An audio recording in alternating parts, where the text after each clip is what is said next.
Narcissism and gaslighting. You're going to see a lot about that on the internet if you spend any time on it at all. Today we're going to dive into the truth about narcissism, what it is, how it gets that way, and what you can do about it. You'll walk away with the information you need to deal with a narcissist in your life.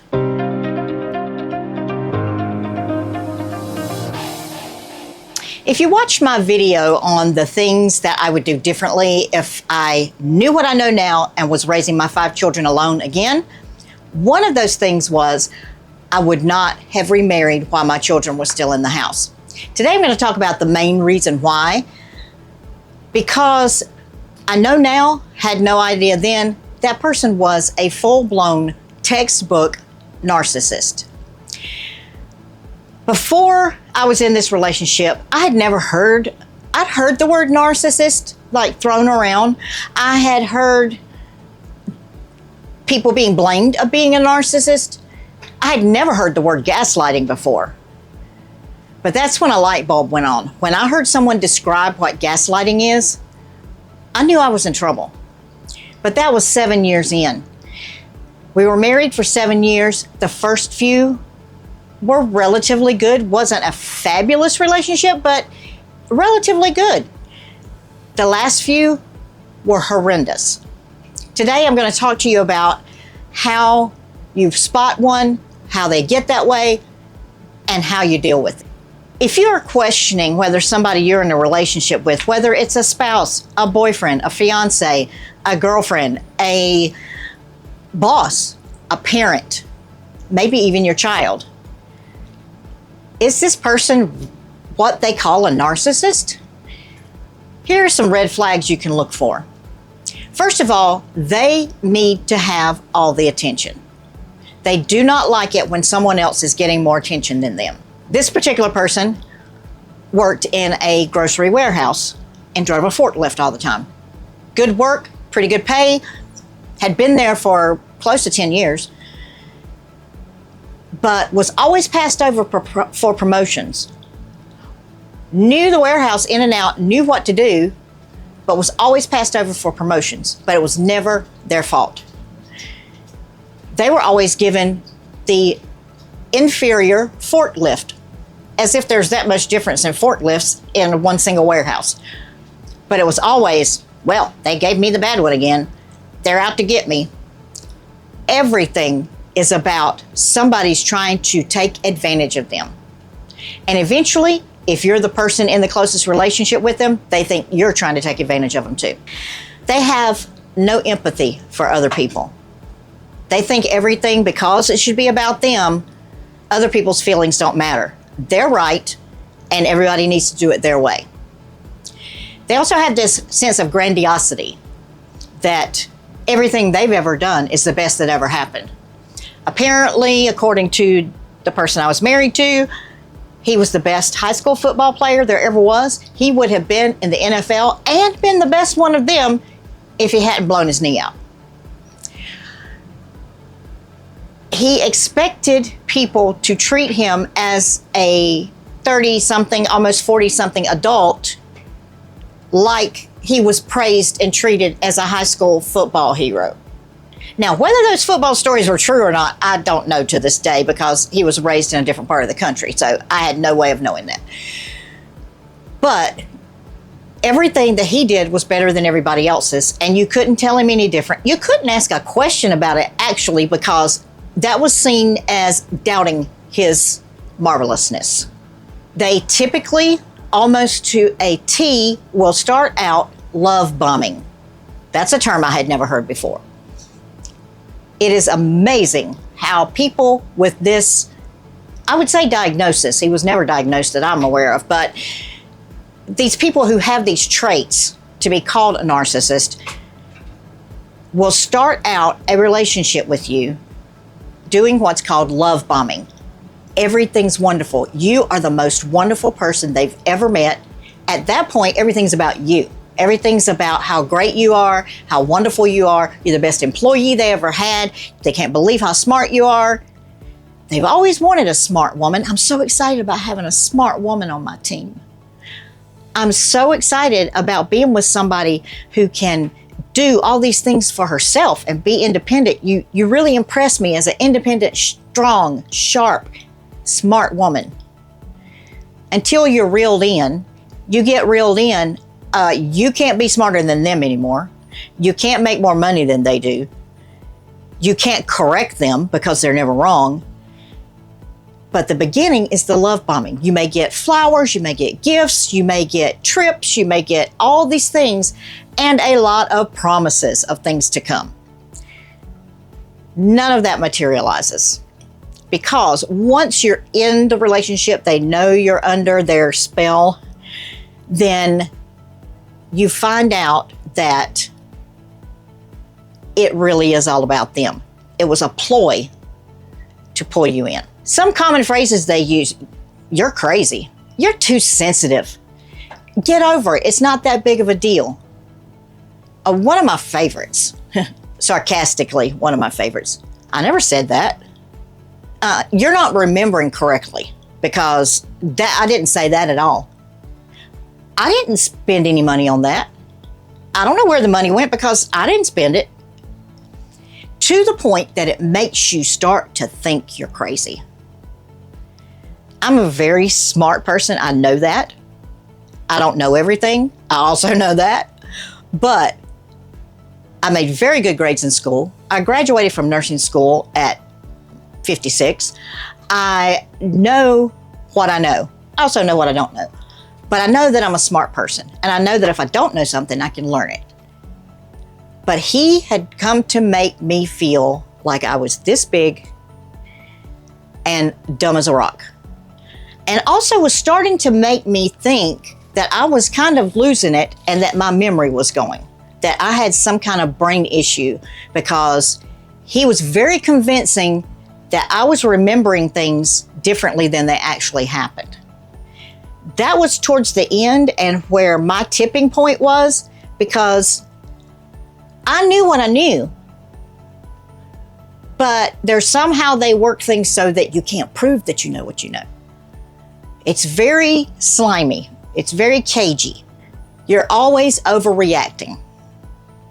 No matter what happens, it could be big, it could be small, it could be something really major, and you're overreacting. It's not that big of a deal. Let it go. Why are you getting so emotional about this? This doesn't matter. What it boils down to is everything they think is most important, everything they feel is most important, and everything you feel matters not at all. It's as if they just push the real you down and stand on it. They're very good at isolating you from your friends, your family. They will start to talk about your friends and family in ways that you start thinking, yeah, I never saw that, but that's probably right. No, they have a way of twisting things to make you start to doubt people that you've never doubted before. Another one of the phrases that I cannot even stand to hear it from anybody now, even on a television show: you don't respect me. Everybody in this house should respect me. I deserve respect. When they've done nothing to be respected for. But they feel that they deserve respect. In reality, these people don't feel the way that's coming out of their mouth. In reality, what makes a person a narcissist, because I'm always wanting to know the cause of something. Why does this person have diabetes? Why does this person have a wound that won't heal? Why does this person need a certain kind of surgery? Because part of my nursing is getting to the cause of something so we can heal that. However, with a narcissist, the cause is so deeply embedded. Most of the time it comes from childhood. Some people believe it can be at least partially inherited. And I believe it can be inherited in a way that those actions were patterned for them as a child growing up. I also believe that it's people that have been not treated well. They've either been told they can never do anything right, or they've been expected to be perfect. And they've tried to live up to that and never could. They're emotionally immature. They feel very, very small, especially if you are in a relationship with a man, a spouse, a boss that is very overbearing and very grandiose about themselves. They really feel very, very small because they're trying to accommodate those terrible feelings they have inside by making everybody think they're way greater than they are. Sometimes substance abuse is involved. I know in my situation, alcohol had a lot to do with it. The man I married was a former alcoholic, if you can be a former alcoholic. He had stopped drinking prior to our meeting, had not had any alcohol, to my knowledge, until about the last 2 to 3 years of our marriage. So through the first 5 years or so, 4 or 5 years, there was no alcohol involved. He wouldn't go to a pool hall or a bar or anything with his friends after work because, his words, he didn't want to be around the alcohol because he knew that he didn't need to be in that atmosphere, which was admirable if you believed it. However, things took a turn. My noticing of it was about the last 2 years. Things started to turn pretty abruptly. He would get up with one personality and before the day was over, be a totally different and horrible person. We'd start out the day with everything's great, and by the end, before the end of the day, he would be calling me names nobody has ever called me. I know now that he was sneaking and drinking alcohol when he was either outside the house or away from the house.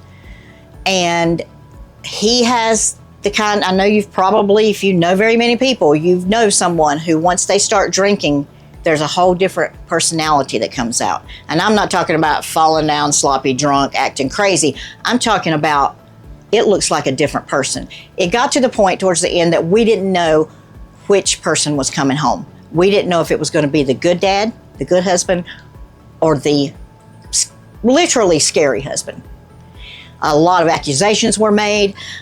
They also don't trust you very much because they don't trust themselves. But they put that on you and say, you're always cheating on them. You're always hiding things from them. They know where you are. He knew where I was 24/7. He knew when I was at work. If I went out after work for dinner with my good friend, I told him exactly where I was. He could have gone and stepped into the restaurant where we were and seen exactly where I was and who I was with. I had no problem with that because I was with my best friend, female, which graduated to I was having an affair with her. He decided that we were gay friends, gay lovers, and he was being cheated on. It was extreme. Can they ever change? That's the question that I finally came to. What really, once the drinking started and the personality change started, I didn't know about the drinking at first. It was vodka. So I found later bottles and bottles of vodka and cans, empty cans of beer, empty vodka bottles hidden in the most unlikely places. But that was one red light. The other one was I heard the word gaslighting. And when I looked into it, it comes from an old movie that there was a woman who was about to inherit a fortune. This man came into her life, knew her, found out about she was about to get the fortune, and started turning down the gas lights in the house. You remember the old lanterns that you turn the thing and the flame comes down and it gets dimmer? As time went by, he would make the lights dimmer and dimmer, and she would say, why is it so dark in here? And he would say, what are you talking about? There's nothing dark in here. He convinced her that she was going crazy. He was trying to get her fortune by turning down the lights and telling her nothing is different.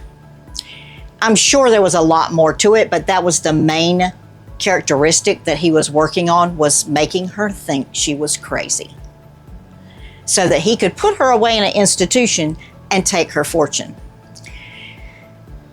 When I heard that word and that story, it was as if a curtain opened on my consciousness. I started digging. I started researching. I started trying to find out. And the internet is rife with information more than you'd ever want to know about narcissists. And he ticked every single box. If you went to a psychology website and looked for the diagnostic traits of a narcissist, he clicked every single one of them. Once that curtain parted, I found out more information. I knew what I was dealing with. On the last weekend that we were together, he was sitting on the couch. By then, I had found out about the drinking, and he knew I knew he was drinking. He was sitting on the couch, drinking a beer. We were having an argument that was escalating, and I said something about drinking, and he said, "What are you talking about? I don't drink. I never drink alcohol," while he's sipping on a tall can of beer. This is the point that it got to, that the alcohol had affected him so much and his narcissism had affected him so much that he thought he could sit in front of me, lie to my face, and I was going to swallow that.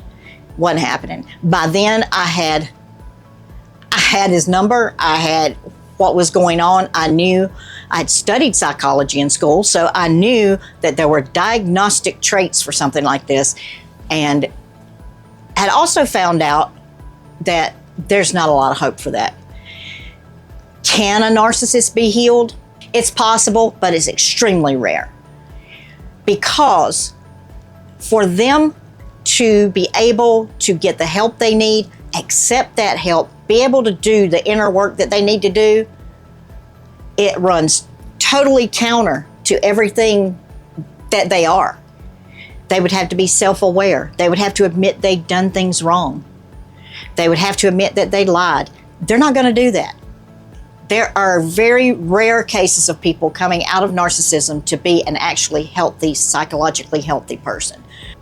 But the main thing I want to tell you right now is, if you are in or have been in a relationship with a narcissist, it's not your fault. And there are reasons why it's not your fault. These people are performers. They are experts at being one thing and acting like another. They are quick and deceptive and know exactly what kind of person to look for. I was a single mother of 5 children. At the time I met him, I was not looking for a man. I had been through enough with another man for 13 years, didn't want another one, was not looking. In fact, he asked me out pretty much every day. We met at work. He asked me out about pretty much every day, every time I saw him, for 3 months. And I said no. I kept saying no. I kept saying no. I don't know why, but I finally said, okay, I'll meet you XYZ for dinner. I didn't introduce him to my kids for quite a while because, first of all, I wasn't sure that this was going to be something that was going to go anywhere. And secondly, I'm not one of those single moms that was going to expose my children to a man who may be here today, gone tomorrow, or may be harmful. That's kind of a laughable statement now, but I didn't see it coming and didn't know about these traits and didn't see them coming. They're swift, they're efficient, they know who to look for. They use tactics that are very hard to spot. The gaslighting, the mental gymnastics are very hard to spot. And because it becomes a pattern, then it starts to make you feel crazy instead of them. You are responding when you got into that relationship with the person they pretended to be. You were falling in love with the person that they pretended to be, not who they really were. Most people, including you, are taught to see the good in people. We all know that people have good and people have bad. Most people have some of each. But we're taught to see the good in people, to give people the benefit of the doubt, to focus on what we like about them and try to discount what is seemingly not so great, especially if emotions get involved. They often appear very charming and like a wonderful person to everyone around you. This is the one trait he really didn't pull off, because a lot of the people around me were like me in that we could kind of see fake people, even though I didn't see it in him. But a lot of the people that I associated with were genuine people. And they saw some things that I didn't see. So he wasn't able to charm everybody around me, though he did isolate me a lot and really aggressively tried to isolate me a lot from my friends and family. When you're trying to resolve, am I going to leave this? Am I going to cut ties with this person? Or am I going to try and see if they get better? Let me save you some time. They're not going to. And it doesn't help you at all to blame yourself for getting into it. That's a hurdle to get over. If you're getting out of a relationship with a narcissist, and you should, it's really hard not to point the gun at yourself. It's really hard not to say, how was I so stupid? Because I said it many, many times. Now that I saw it, I thought, why didn't I see it before? Why couldn't I see all this? It's so clear to me now that I have the information of what this is. Healing is totally separate from blame. Blaming yourself, really blaming the other person, blaming any situation is not going to help you heal, especially blaming yourself. You weren't stupid, you were trusting. You weren't dumb, you were going on the information you had. I do want to encourage you to not beat yourself up. And I also want to encourage you to cut ties as soon as you realize this is what's going on, because it's not going to get any better. It's going to get worse.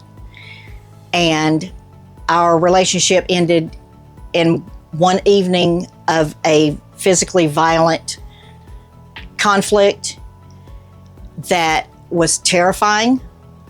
I ended up with staples in my head from an injury and a concussion. My brain did not come back online for a good 7 days. I was at work, could not concentrate. Things were really wacky up in the head. Once that week was over, I sat down and talked to my best friend and said, this is what happened. She was very helpful, very supportive. And I was able to, at the night of the violence, I told him, I drew a line, you're out. You can spend the night on the couch tonight, because it was very late at night. You can spend the night on the couch tonight. Tomorrow you don't live here anymore. Got a lot of pushback from that, but there were situations that I had a threat hanging over his head that if he didn't go, I was calling the police. I had no problem with that. By then, the violence was the, I guess you say, icing on the cake. That was the thing that drew the line for me, that this was done. There was no going back. There was no redemption. Thankfully, my kids were not home. I don't think it would have happened if my kids had been home, but they were off all doing different activities. They were teenagers or grown and out of the house by then. But he knew that I would call the police if he did not move out. He was gone the next day, moved in with his brother. I have no idea where he is now. Don't care. My message to you is, if you're in a situation like this, if you recognize these signs, if you already recognized them before you saw this video, find a way to get out. Get out of the relationship. It's as bad or worse than a long-term or short-term physically violent relationship, because this is mental violence. It's emotional abuse. It's mental violence, even if they've never laid a hand on you in anger. This is just as much abuse as if they beat you every night when they came home from work. Some people are not going to change. It's sad to think that. I'd like to think that anybody can change. They're not going to. My advice to you is get out, get help for yourself. If your children were involved, get help for your children. Get your own life. Make a new life for yourself. It's possible. There's another side. I have a wonderful life now. Please don't stay. If it's somebody that you think they are redeemable, separate yourself from them. Give them the chance. If they want to get help and they want to go change, fine. Give them that chance, but not while you're living with them, not while you're still in relationship with them. Cut the ties and say, call me when you've done this work. Then if they do call you, I'd talk to their therapist. I'd talk to anybody I could to verify that what they were saying was true. It's very rare that it happens. Thank you for watching to the end. Please subscribe and like this video, and I'll see you next week. Welcome back now. Here.